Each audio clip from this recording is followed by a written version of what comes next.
Good afternoon! This is our October 23rd Wednesday, Dark and Light Side episode 179.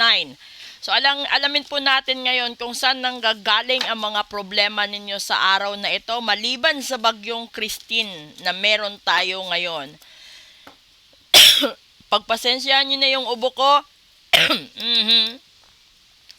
Gumagawa ho tayo ng video kahit masama pakiramdam natin dahil po sa namimiss ng mga tao at ng mga sukik po natin. So kung gusto niyo po magpabook ng full private reading at saka magpa-ritual message na po kayo para naman alam niyo. Alam niyo kasi mas mas may edge kapag alam mo kung ano yung mangyayari, 'di ba?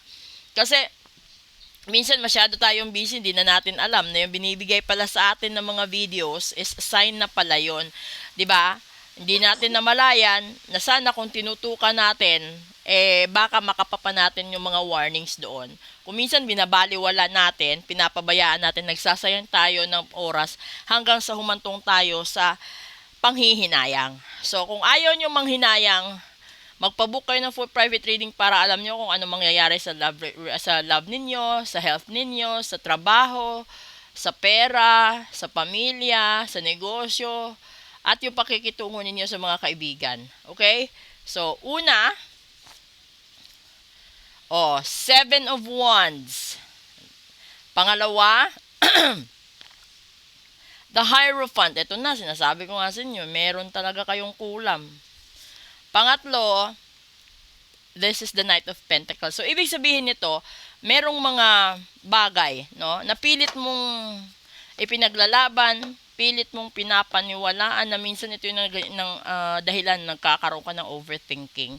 Pero ang hindi mo nakuha is idinaan ka sa kulam. Pinakulam ka, pinabarang ka, para malasin ka at yung mga taong nagbibigay sa'yo ng blessings financially ay mawawala.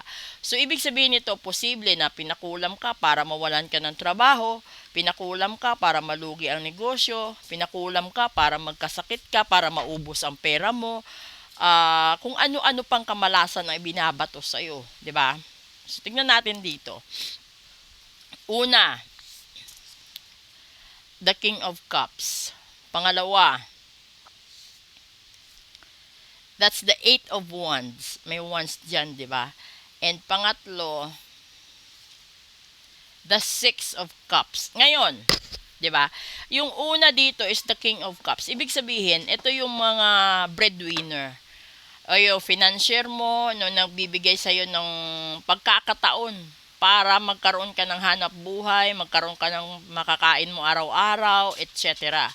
So, sa lalong madaling panahon, this is a good news kasi the Eight of Wands. Kung gusto mong matanggap yung good news na yan, etong Six of Cups is parte ng nakaraan mo. So, kung meron ka mang hinahanap, no, yung taong tagasira sa'yo is na parte ng nakaraan mo. Ibig sabihin, kung sa love yan, ex mo ang sumira sa buhay mo. Kung meron kang kakompetensya sa negosyo, posible yung kumakalaban sa iyo is it's either partner mo before or mentor mo before sa negosyo bago ka sumikat. At ito yung pakakatandaan mo, kailangan mong tanggalin yung kulam at barang na meron ka. Kasi pinapabalik ka ng light side of life doon sa nakaraan. So, ibig sabihin, kung ano man yung mga kamalasan na meron ka ngayon, parte yan ng nakaraan. Bunga yan ng nakaraan mong mga pagkukulang o pagkakamali. Na minsan kasi, di ba, may mga tao na tumutulong sa atin. Hindi man lagi, pero ito yung mga tao na naging parte ng journey mo hanggang sa magtagumpay ka. Kaso nga lang, may mga bagay na, may mga tao, hindi naman lahat, may mga tao na kapag nandun na sa punto ng tagumpay, nakakalimot sila sa mga taong tumulong sa kanila nung nasa starting point pa lang sila. Kaya yung dulo dito is balikan mo ang nakaraan mo. So, ibig sabihin, the person who has been there, talaga na sumusuporta sa'yo, nagbibigay sa'yo, para matanggap mo yung mga blessings na meron ka, balikan mo. Yung kulang lang dyan is dito. Kasi yung katimbas nito sa gitna is itong kulam at barang na meron ka. And the Hierophant is also an indication of infidelity and cheating. So, posible na yung taong sumira sa'yo, ex mo din. Yung taong nagbabarang sa'yo, ex mo din. Nagkulam sa'yo, ex mo din.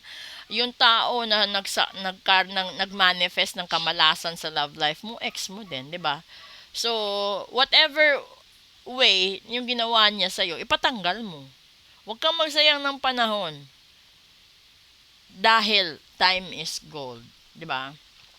Yan lang yung masasabi ko sa inyo. Tignan natin mamaya yung real talk kung ano idudugtong niya. Good afternoon.